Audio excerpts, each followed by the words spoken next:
आज पढ़िएगा सेल। देखो सेल से जो क्वेश्चन आता है वो इसमें तीन चीज को लेकर देखा जाता है।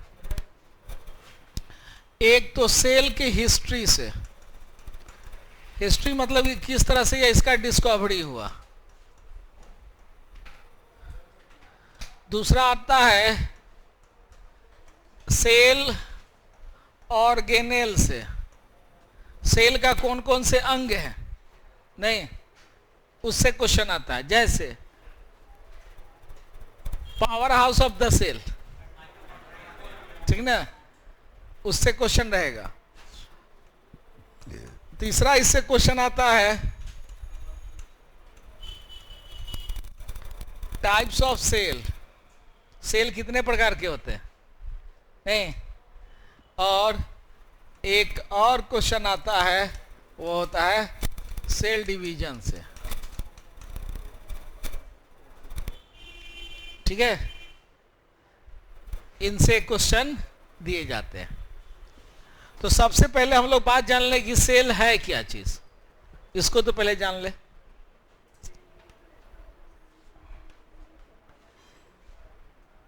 सेल जिसको हम लोग कहते हैं कोशिका,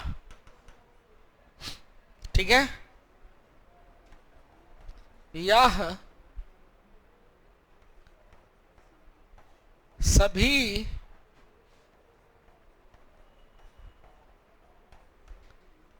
सजीवों का रचनात्मक एवं क्रियात्मक इकाई है। क्या है यह?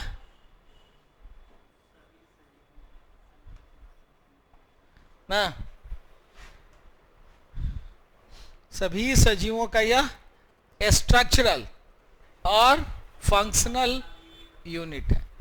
नहीं, जैसे इस मकान की इकाई क्या है,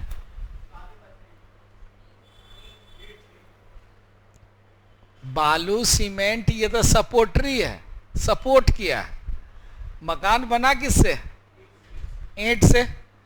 तो ईंट जो है इस मकान का कैसा यूनिट है, स्ट्रक्चरल की फंक्शनल की दोनों है? केवल स्ट्रक्चरल है।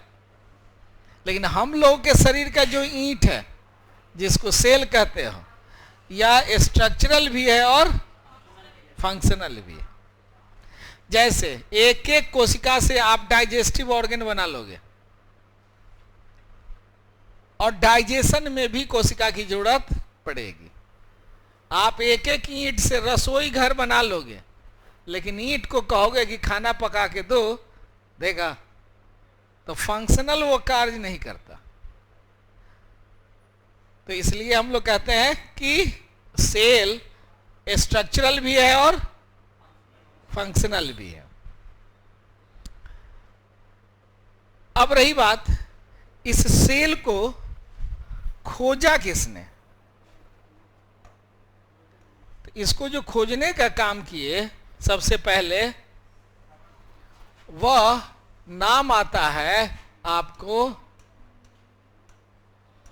रॉबर्ट हुक का। जानते हैं रॉबर्ट हुक कौन थे? रॉबर्ट हुक कोई बहुत बड़े वैज्ञानिक नहीं हुआ करते थे। यह जो थे वह एक चश्मे की दुकान में एक टेक्नीशियन का काम करते थे। एक दिन क्या हुआ कि इस चश्मा का दुकान का शटर उठा है, तो देखा इन्होंने क्या किया, रे जो चश्मा का जो लेंस रखा हुआ है, उस दो लेंस के बीच में जब मक्खियां दौड़ती है, उड़ती है, तो बहुत बड़ी दिखाई देती है। अब इनके मन में एक प्रश्न उठा कि क्यों नहीं हम ऐसा माइक्रोस्कोप बनाए जिसमें दो लेंस हो। तो वो एक माइक्रोस्कोप बना दिए। और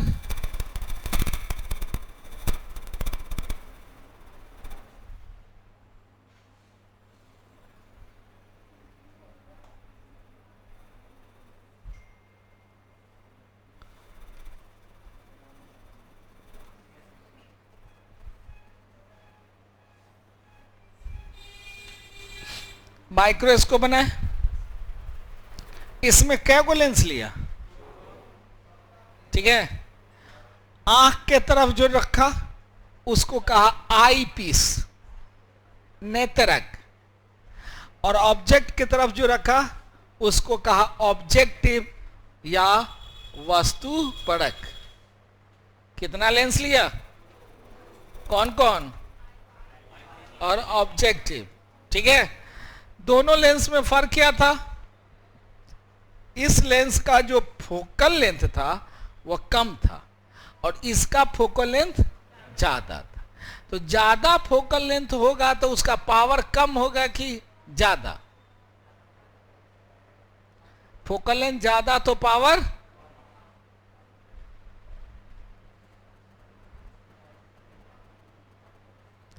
फोकल लेंथ कम तो पावर,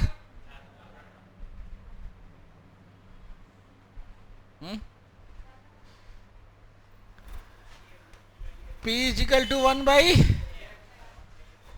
नहीं तो फोकल लेंथ कम होगा तो पावर, तो इस दोनों में किसका पावर ज्यादा था, आई वाले का पावर ज्यादा लिया, ठीक है। और ऑब्जेक्ट की तरफ जो रहा उसका पावर कम था। अब इन्होंने क्या किया कि कॉर्क का पतला सा छिलका लिया। कॉर्क समझते हो, बैडमिंटन खेलते हो ना, उसमें एक लकड़ी का छोटा सा गुटका रहता है, ठीक है। या पहले आता था हेमोपैथ का जो शीशी आता था उसका स्टूपर आता था, ढक्कन लकड़ी जैसा ना, उसी को हम लोग कॉर्क कहते हैं। एक्चुअली में कॉर्क है क्या कि एक पौधा होता है जिनकी सभी कोशिकाएं जब मर जाती है तो कुछ छाल बना लेती है और ई एक जगह कोशिका, मरे हुए कोशिका को एकत्र करता है और हम लोग उसको काट लेते हैं और काट के उसका पतला सा छिलका बना दे या उसका स्टूपर बना ले या गोल गोल बना के जो बैडमिंटन का कॉर्क होता है उसमें डाल दें, क्योंकि लाइट वेटेड होता है वो। तो उसी कॉर्क का पतला सा छिलका लिए और लेने के बाद में उन्होंने यहां पर रख दिया। तो देखा क्या कि यह इतना बड़ा दिखाई दिया,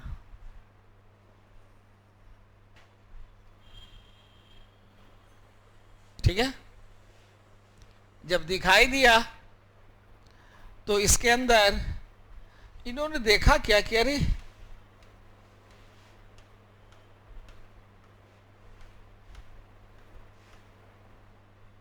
इस टाइप का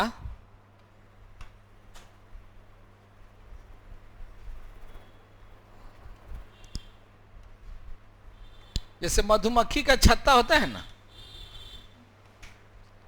मधुमक्खी के छत्ते की तरह इसमें संरचना नजर आ गई।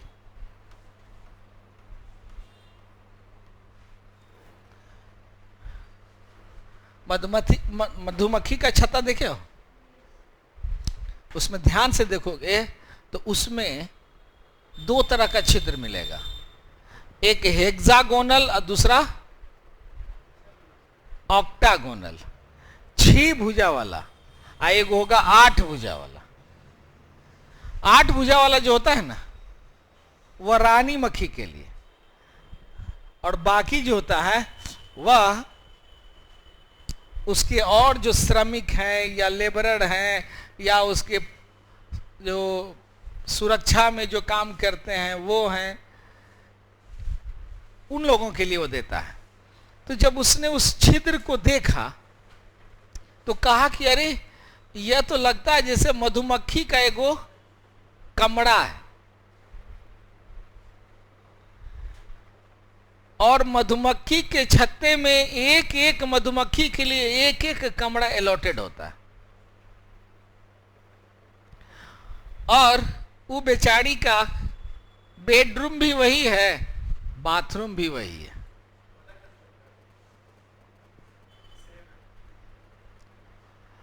अगर पड़ोसी के घर में घुस गई ना तो फिर उसको याद आता है कि जा जा जा जा हम तो गलत जगह गए, फिर देखोगे वो दूसरे में चला जाएगा। इसे देखोगे वो में से निकल के उसमें ऐसे करते रहती है ना, ठीक है। अब वो क्या करती है कि फूलों से जूस चूस ली। फूल से जब वो जूस चूसती है ना, तो फूल से चूसे हुए जूस को जानते हो क्या कहते हैं? फूल से जो जूस चूसती है उस जूस का नाम क्या है? क्या लिखे? नेक्टर। मधुमक्खियां क्या चूसती है? नेक्टर। वो बेचारी इतना न नेक्टर चूस लेती, इतना न नेक्टर चूस लेती है कि घर आते आते वो उल्टी कर देती है। जब उल्टी करेगी ना तो लार निकलेगा, उसके लार में कुछ प्रोटीन रहता है। और जो चूस कर लाई थी वो क्या था? नेक्टर। क्या था? Rich carbohydrate. क्या था? Rich carbohydrate. और इस रिच कार्बोहाइड्रेट को हम लोग कहते हैं फ्रुक्टोज। क्या कहेंगे? फ्रुक्टोज। अब बेचारी चूस कर लाई और अपना घर में आते आते वो वोमिट कर दी। वोमिट की तो अगर मुंह से लारो निकला। बेचारी का बेडरूम बाथरूम सब एक ही था। अब जो मल मूत्र त्यागी थी वो भी उसी में था, उल्टी भी उसी में की हुई थी। नतीजा क्या निकला कि इस नेक्टर में लार से जो प्रोटीन मिला वो मिल गया, और उसके मल मूत्र से कुछ मिनरल्स जो था वो भी ओकरा में मिल गया। और मिल जाने के बाद में वो क्या बन गया? शहद। और उसी को लेकर हम लोग चाट लेते हैं। नहीं डरा तो रहे, हम बता रहे हैं कि ठीक है। तो अब देखो मधुमक्खियां का वेस्ट जो होता है हमारे लिए फायदेमंद है नहीं, इसलिए वो ये नहीं सोच रहा है कि उसका वेस्ट हमारे लिए बेकार है ना। तो उसका जो बेकार पदार्थ है वो भी हमारे लिए फायदेमंद है। जैसे पौधे का बेकार पदार्थ हमारे लिए फायदेमंद है। पौधा बेकार पदार्थ में जानते हो क्या क्या देता है? गोंद, गम, रेजिन, हींग, ऑक्सीजन, छाल, ये सब उसका क्या है? वेस्ट प्रोडक्ट है। और उसका जो गोंद होता है वह गोंद रिच प्रोटीन है। और उस गोंद का लड्डू खाइए। कभी खाए हो गोंद का लड्डू?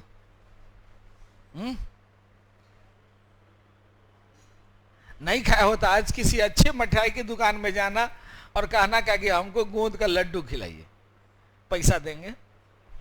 मांगनी में मत बोलना ना। थोड़ा सा खाने में आपको अटपटा लगेगा क्योंकि थोड़ा कसाता है। कतनो बढ़िया बनाइए लेकिन उसमें थोड़ा सा कसैलापन रह जाएगा, लेकिन वो बहुत फायदेमंद होता है।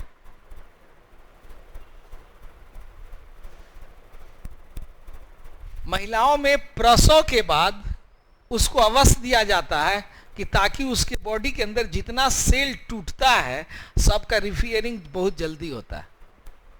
इतना अच्छा वो प्रोटीन होता है। सेल फॉर्मेशन में उससे बढ़िया कोई प्रोटीन नहीं है।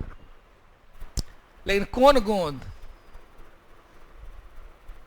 जो आम के पेड़ में से निकल गया लस्सा, नहीं, वो गूंद का अलग पेड़े होता है, उससे निकलता है। हींग पेड़ के, हींग का पेड़ होता है जिसके जड़ से वो हींग निकलता है, फिर उसको निकाल कर हम लोग उसका प्रोसेसिंग करते हैं। अब वही हींग हम लोग देखो खाते हैं।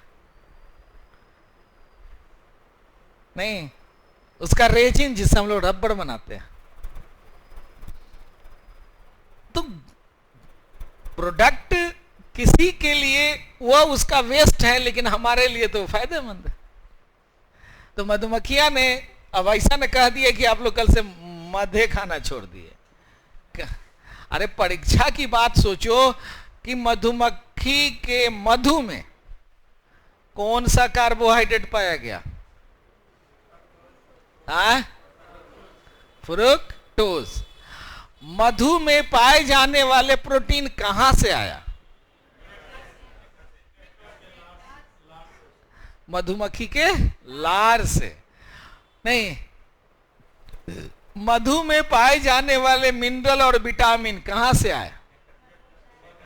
मधुमक्खी के, अब काहला उतना नाम ले रहे हो, कहा तो वेस्ट पदार्थ से, उसके बेकार पदार्थ से।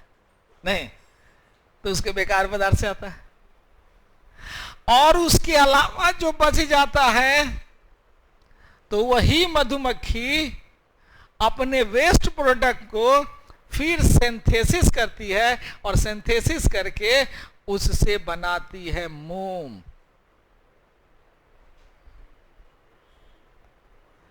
तो what is the product of honey bee? Honey की वैक्स, की विटामिन्स, की प्रोटीन, कि नन ऑफ दीज या मोर देन वन?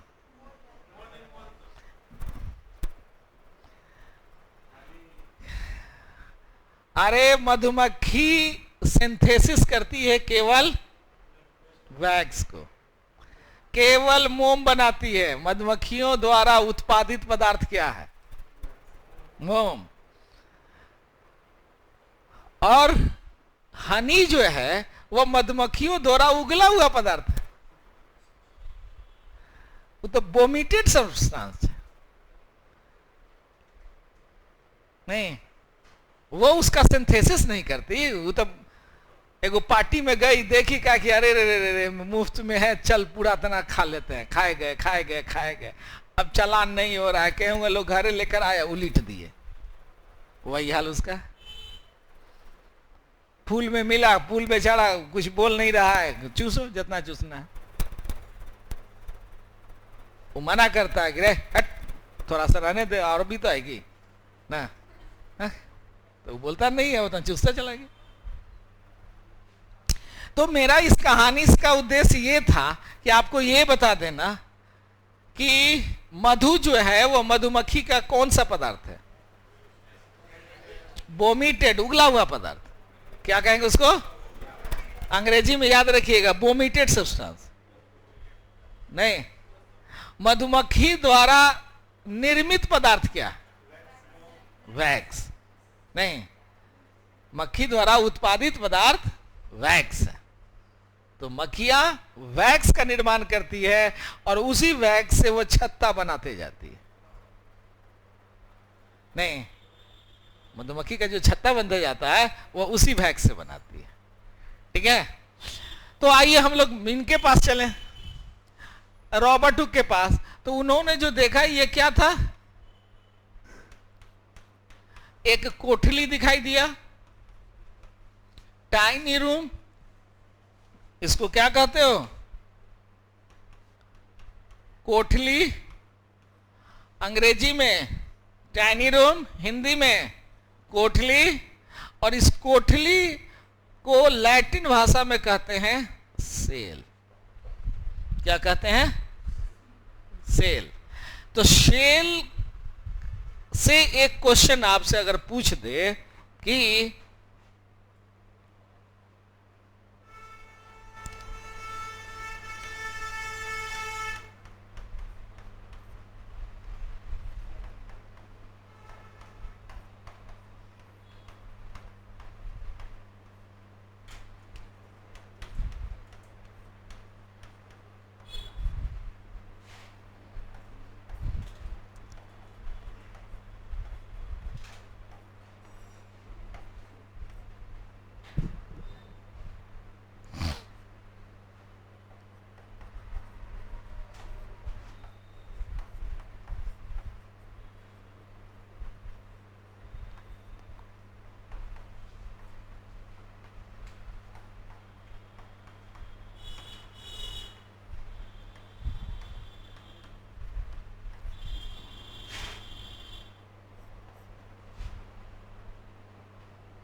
क्या होगा?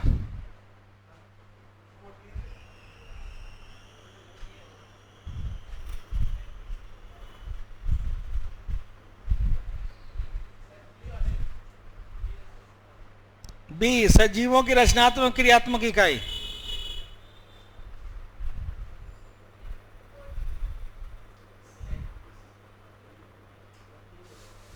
सभी। बैटरियों का सेल तो वैसे ही लिखा था। शेल मतलब, इस शेल का मतलब होता है कक्षा। बैटरी में जो सेल होता है वो तो वही, स्पेलिंग दोनों सेम है।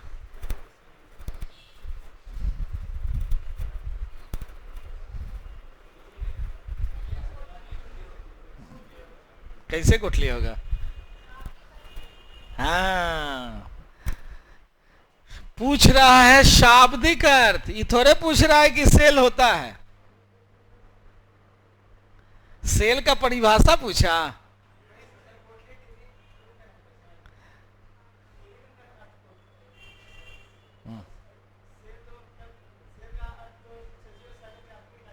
हाँ?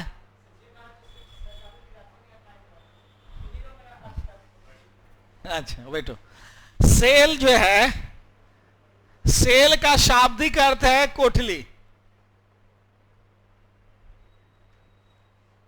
सेल एक लैटिन वर्ड है जिसका अर्थ होता है कोठली या tiny room.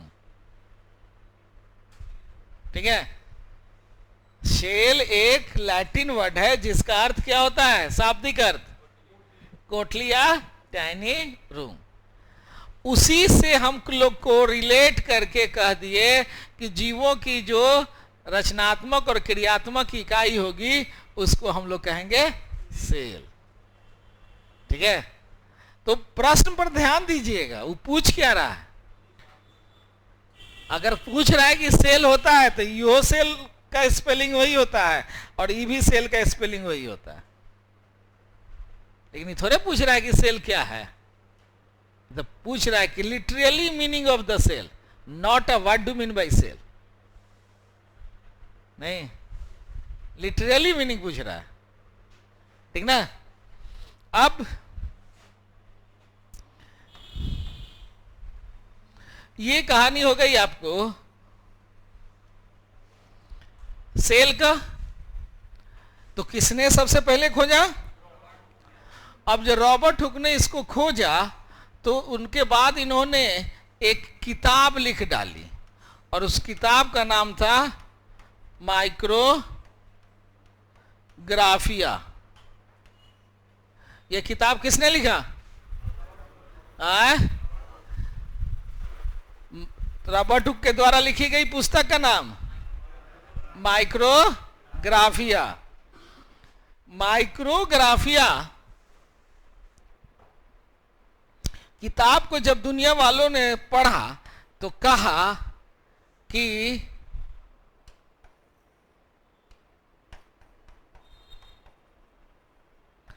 Father of cell कौन कहलाए?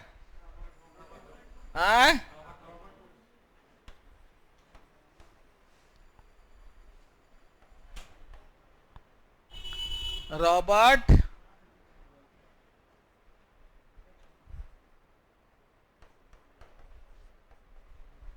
तो फादर ऑफ सेल कौन कहला गए? लेकिन प्रश्न ये उठता है कि ये जो सेल खोजे थे वह जीवित सेल था कि मृत सेल?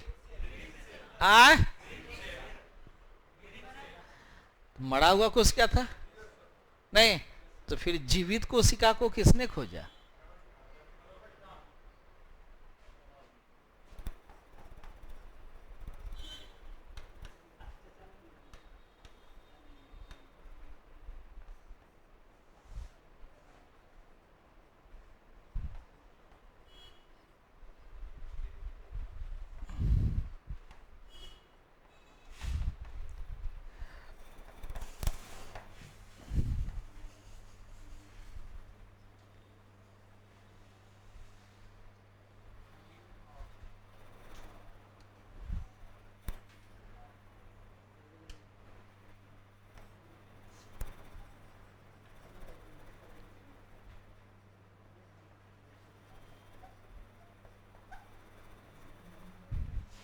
कौन कहलाए? ये क्या चीज को खोजा? जीवित कोशिका को। कैसे जान गए कि यही खोजे जीवित कोशिका को?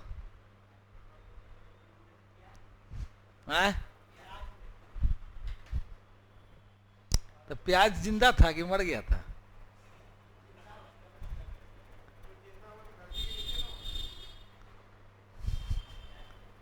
प्याज जब तुम निकाल लिया तो जिंदा है कि मर गया? तब कैसे कह दोगे?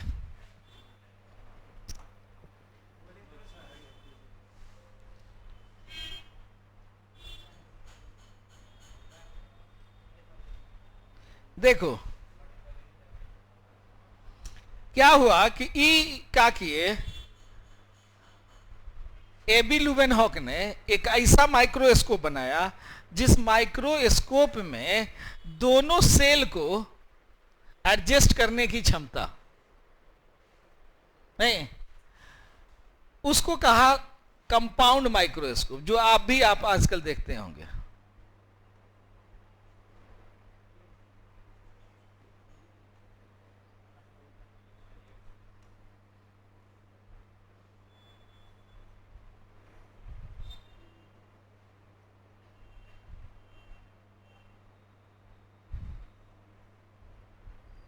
इस तरह का आजकल जो सेल ये माइक्रोस्कोप आया हुआ है, नहीं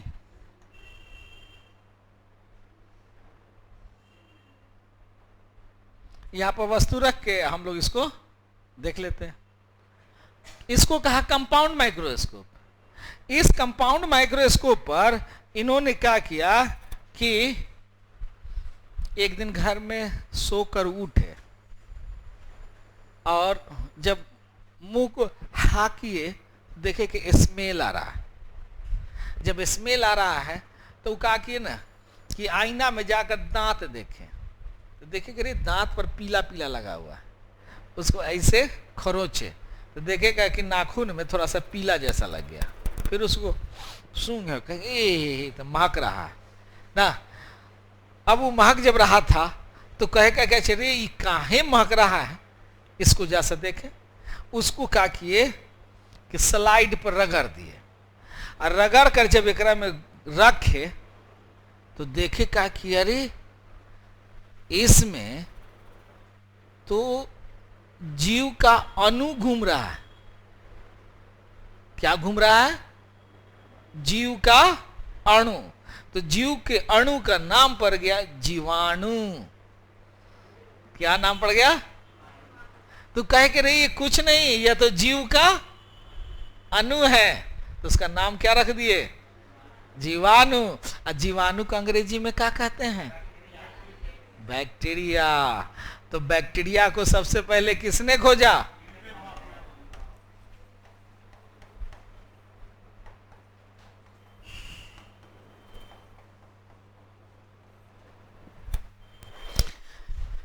आप बताओ। अभी बेचारे जो है सब खूब बढ़िया से बरस उरस करके बैठे नाश्ता करने के लिए, तो इनकी पत्नी जो थी ना रोटी पराठा सब्जी जो है वो लेकर आई और साथ साथ दही भी लेकर आई। ये कह के रोक रोक रोक रोक पहले हमको दही देखने दो। जब दांत को इसे खुरचे तो मैं निकला। अब वो दही को लेकर जब इसके अंदर रखे तब तो वो तो उनका होशे उड़ गया। एकरा में जीव का अणु था और ओकरा में रॉड लाइक था, छरनुमा। क्या था छरनुमा? जीवाणु था। तो छड़ हिंदी, अंग्रेजी रॉड, और रॉड को लैटिन भाषा में कहते हैं बेसिलस। क्या कहते हैं? बेसिलस। क्या कहते हैं? बेसिलस। और था क्या थी? बैक्टीरिया। बेसिलस मतलब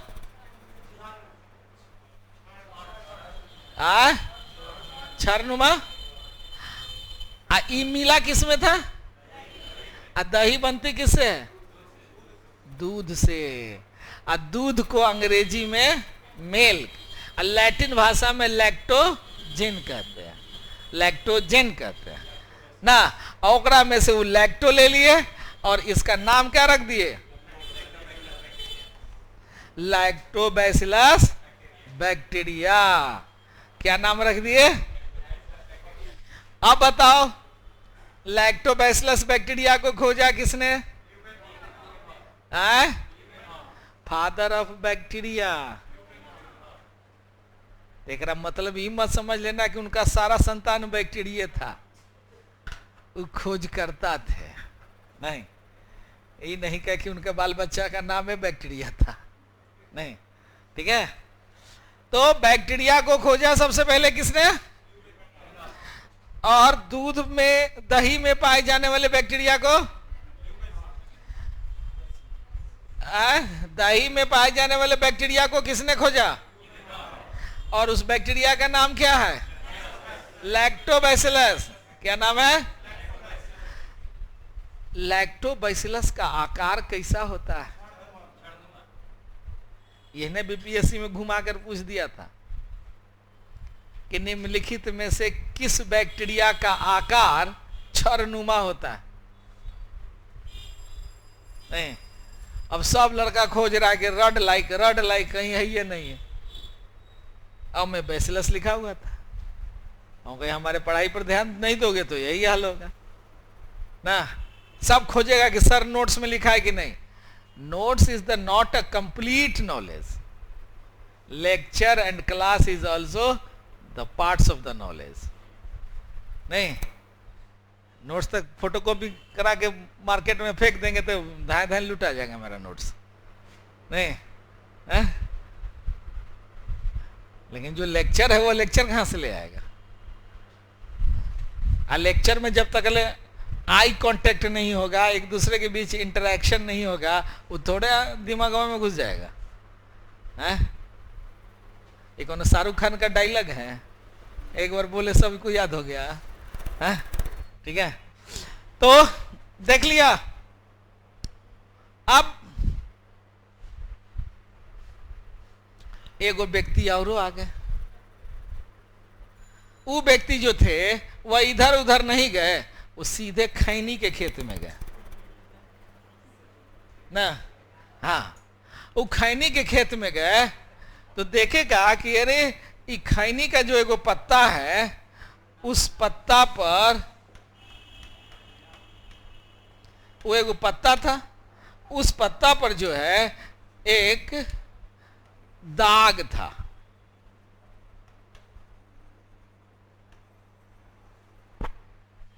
ठीक है। और पत्ता पर जब दाग देखे तो सोचे कि रे ये स्पॉट है क्या चीज। तो जिस पत्ता पर दाग नहीं था ओकरा पर रगड़ दिए, चले गए। एक दो दिन के बाद फिर खेत में गए तो देखिए कि जो में दाग नहीं था, रगड़ देने से ओकरों में दाग हो गया। तब इनका दिमाग में बात आया, ओ ये दाग जो हुआ है किसी न किसी संक्रमण से हुआ है। क्या कि हमरो पड़ोसी के एक दिन खुजली हो गया था, और जो ऐसा हमारा बाप पर ऐसे ऐसे 3 बार 4 बार किया, अब परसों से हम वो ऐसे ऐसे कर रहे हैं, यानी कि संक्रमित हो गए। तो कहे कि आखिर इस संक्रमण का कारण क्या है, इसको जैसा ढूंढा जाए। अब उस पर अध्ययन करना शुरू किए तो कहे कि दाग है। दाग को अंग्रेजी में स्पॉट, और लैटिन भाषा में मोजाइक कहते हैं। मोजाइक ना, लोग कहता है कि घर का मोजाइक करा दो ना, जैसे घर मोजाइक कर दोगे तो हम दाग धब्बा खत्म नहीं। तो मोजाइक का मतलब होता है दाग। आई दाग कहां उनको मिला? खैनी को अंग्रेजी में। तो इसका नाम क्या रख दिया? Tobacco Mosaic. क्या नाम रखा है इन्होंने? Tobacco Mosaic. अब जब इस दाग का अध्ययन करना जब उन्होंने शुरू किया तो पता चला क्या कि यह जो दाग है, यह दाग और कुछ नहीं बल्कि विश्व के अणु के कारण है। किसके कारण? विष। विष मतलब जहर। ये तो जहर का अणु है, इसलिए इसका नाम क्या रख दिए? विषाणु। क्या नाम रखा? और विषाणु को अंग्रेजी में क्या कहते हैं? वायरस।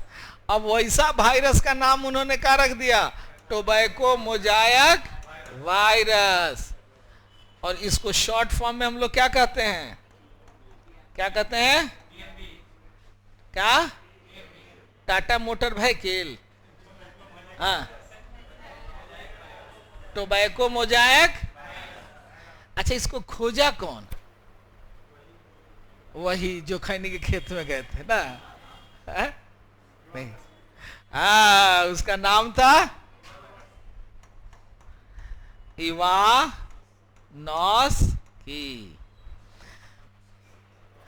तो विषाणु को किसने खोजा? इवानोस्की ने। किस पर अध्ययन किया? नहीं, टीएमवी पर। किस पर अध्ययन किया? टीएमवी पर, टोबैको मोजाइक वायरस पर। ठीक है। सबसे पहले जो वायरस खोजा गया वो वायरस का नाम क्या था? हाँ, टोबैको मोजाइक वायरस। किसने खोजा? बैक्टीरिया को किसने खोजा? लिवेन हॉक ने। ठीक है।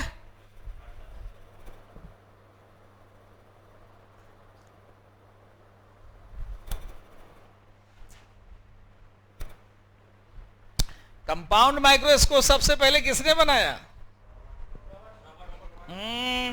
लिवेन हॉक ने। नहीं। अब क्या हुआ?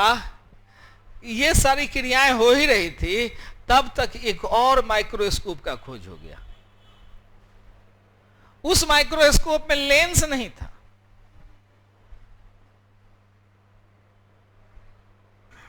उस माइक्रोस्कोप में लेंस, जानते हो उस माइक्रोस्कोप का नाम क्या था? उस माइक्रोस्कोप को कहा गया, मिटाएं इसको, उस माइक्रोस्कोप को कहा गया इलेक्ट्रॉन माइक्रोस्कोप। तो इलेक्ट्रॉन माइक्रोस्कोप को किसने खोजा? याद है? हाँ?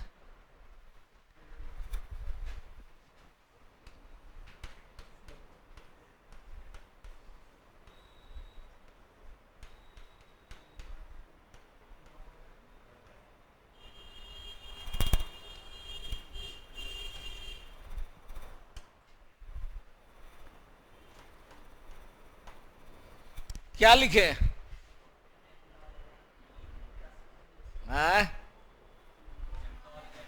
एम नॉल एंड ई रस का। नहीं याद रहे तो केवल इतना याद करो, नॉल और रस का। नहीं, ठीक है। ये किसको खोजा? इलेक्ट्रॉन माइक्रोस्कोप को। यह जो इलेक्ट्रॉन माइक्रोस्कोप है, इसका आवर्धन क्षमता जानते हो कितना है? आवर्धन क्षमता समझते हो क्या? कितना उसको मैग्नीफाई करे, छोटा को कितना बड़ा करता है, उसी को हम लोग कहते हैं आवर्धन क्षमता। तो इसका आवर्धन क्षमता जानते हो कितना था?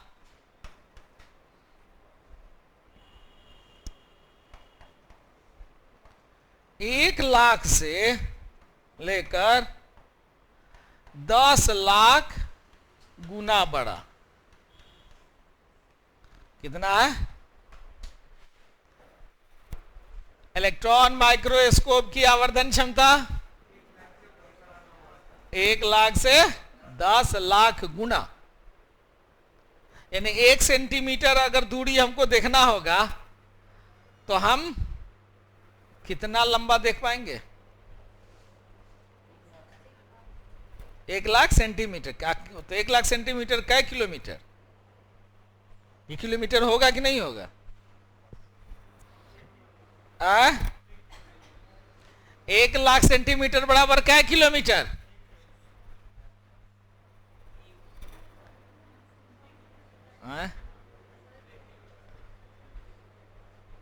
किलोमीटर होगा कि नहीं होगा?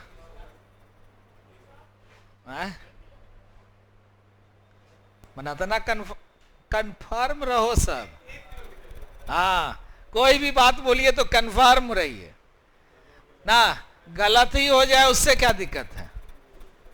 नहीं, कॉन्फिडेंस लूज, बीपीएससी लूज नहीं।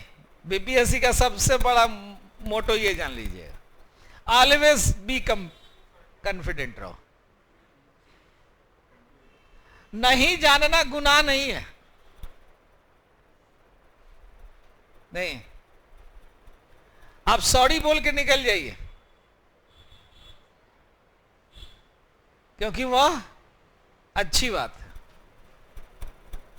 तो नहीं जानना गुनाह नहीं है, गलत जानना गुनाह नहीं। तो इसलिए हमेशा ये कॉन्फिडेंट रहो कि हम इसलिए नहीं जाने कि हमको मौका नहीं मिला। मौका मिल जाएगा तो हम भी जान जाएंगे। नहीं, हम ग्रेजुएट हो चुके हैं, हम एनर्जी हैं, नहीं, हमारे पास में इतनी डिग्री आ गई है कि हम राष्ट्रपति का भी हम फॉर्म भर देंगे तो कोई हमको रोक नहीं सकता। नहीं हार बोले नहीं जीतेंगे क्या? राष्ट्रपति के लिए क्या लिखा हुआ है? एगो ग्रेजुएट ना चाहिए जी।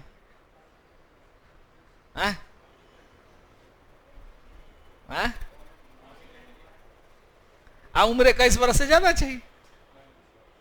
अच्छा, 35 वर्ष चाहिए तो हो जाएगा। 35 वर्ष पहले नौकरियां तो दे दीजिए।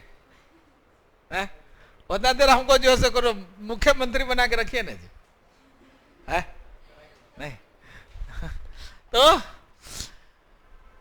1,00,000 से 10,00,000 गुना। ई माइक्रोस्कोप को याद रखिएगा, इसको किसने खोजा? एम नोलन ई रस्किन ने। अब हमको बताओ, सेल का खोज हो गया। अब बताओ कि इस पृथ्वी पर सबसे छोटा सेल का नाम क्या है?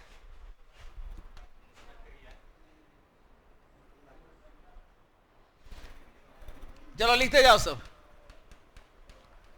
सबसे छोटी कोशिका,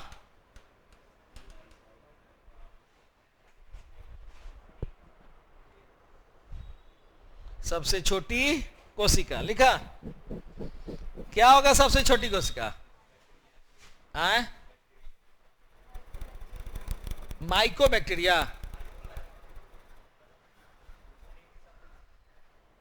है कि नहीं है? सोनो पहले बोलो, फिर अभी हम कहे हैं कि कंफर्म रहो। पहले रेलवे से इसी को पढ़ाते थे, और मैं पढ़ाते पढ़ाते जो है से वो लड़का को देखेगा कि 10 साल से तैयारी कर रहा है।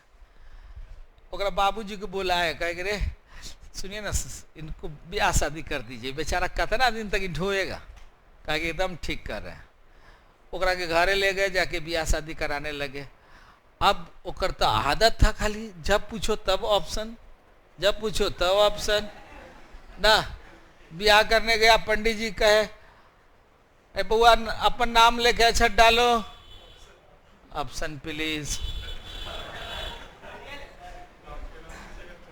आज जब बाप का नाम पूछा गया तो कहा कि ऑप्शन प्लीज।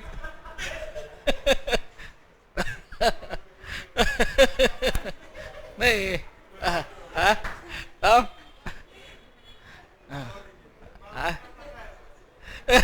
नहीं आपको नहीं कह रहे हैं, पर वो लड़का को कह रहे हैं ना। आज जब ब्याह करके आया तो ये नहीं कोई पूछता था कि पत्नी कौन है, तो ये नहीं कहता था ऑप्शन प्लीज। तो सबसे छोटी कोशिका माइको प्लाज्मा, इसको हम लोग कहते हैं PPLO। हाँ, या लिख देना, या PPLO, माइकोप्लाज्मा, माइक्रो नहीं, माइकोप्लाज्मा। ठीक है, इसको इसका दूसरा नाम PPLO। PPLO का फुल फॉर्म प्लूरो न्यूमोनिया। ठीक है,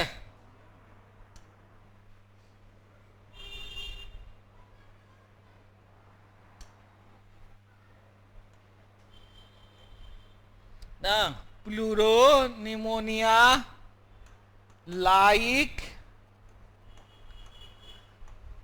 ऑर्गेनिज्म।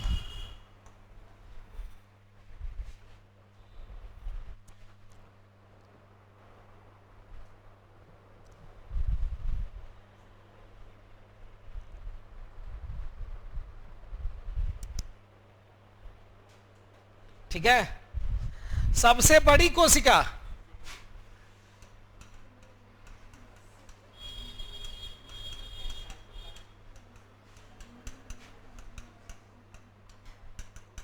लिख लो, एग ऑफ ऑस्ट्रिच, शुतुरमुर्ग का अंडा। हाँ, दुनिया का जितना कोशिका है, सॉरी, दुनिया का जितना भी अंडा है, सारे के सारे अंडा एक कंप्लीट सेल है, एकदम वो कंप्लीट सेल है। चाहे वह चींटी का हो या हाथी का, सॉरी हाथी में तो अंडा होता नहीं, मतलब कि शुतुरमुर्ग का, छोटा से छोटा चींटी का, बड़ा से बड़ा शुतुरमुर्ग का, वो कंप्लीट सेल है। Egg is the complete cell. आप एगो अंडा खाते हो, समझो कि एगो एग सेल खा लिया, नहीं, वो कंप्लीट सेल है। तो शुतुरमुर्ग का अंडा लिख लिए। अब हमको बताइए सबसे लंबी कोशिका,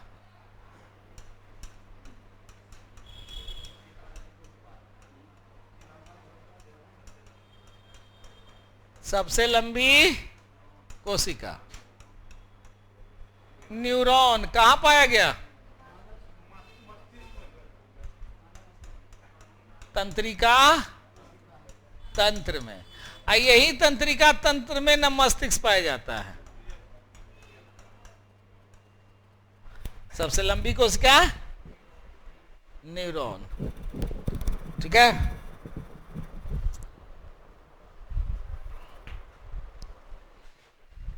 आप बताओ कि मानव शरीर की सबसे बड़ी कोशिका,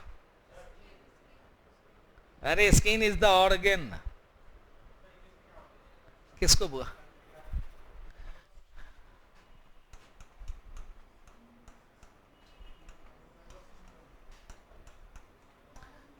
नर्वस सिस्टम।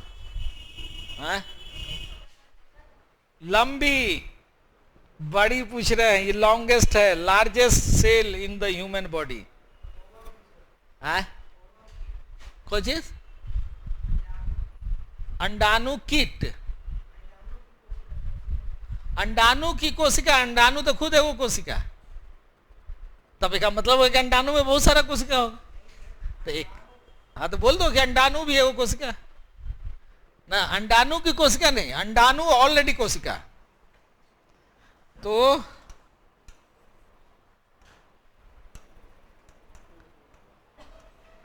मानव की सबसे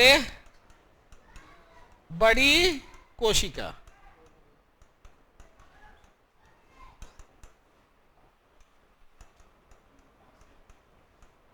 क्या होगा? अंडाणु। अंडाणु का अंग्रेजी ओवम। अच्छा, ये पुरुषों में पाया जाता है? ये तो महिलाओं में पाया जाता है। तो कहीं पुरुष का सबसे बड़ा कोशिका तो लार्जेस्ट है। मानव पुरुष की सबसे बड़ी कोशिका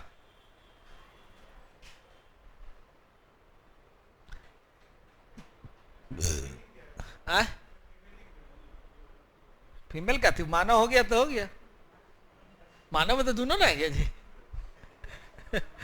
नहीं नहीं, मानव पुरुष में सबसे बड़ी कौन होगा? ये तो मानव की सबसे बड़ी हो गई।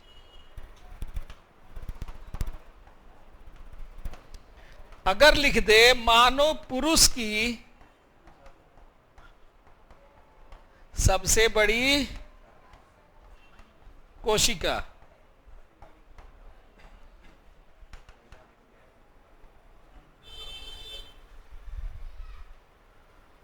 मानव पुरुष की सबसे, ई हो जाएगा WBC, व्हाइट ब्लड कॉर्पसल्स।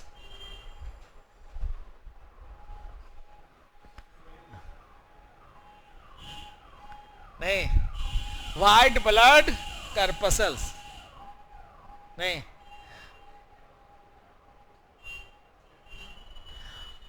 तो अब बताइए,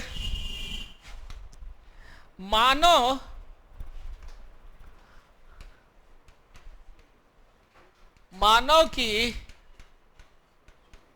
सबसे छोटी कोशिका कौन हो गया?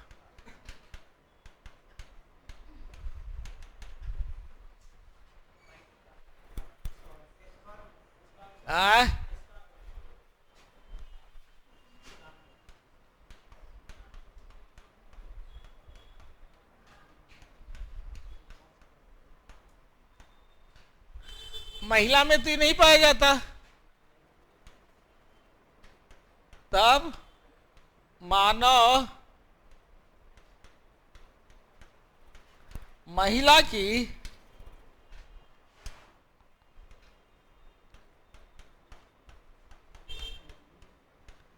सबसे छोटी कोशिका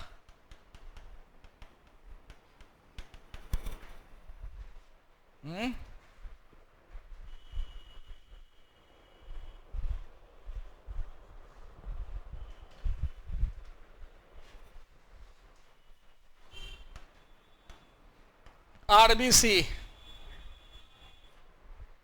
ठीक है, तो आज इतना ही रखिए, कल आएंगे तो स्ट्रक्चर बताएंगे। ठीक है, हाँ।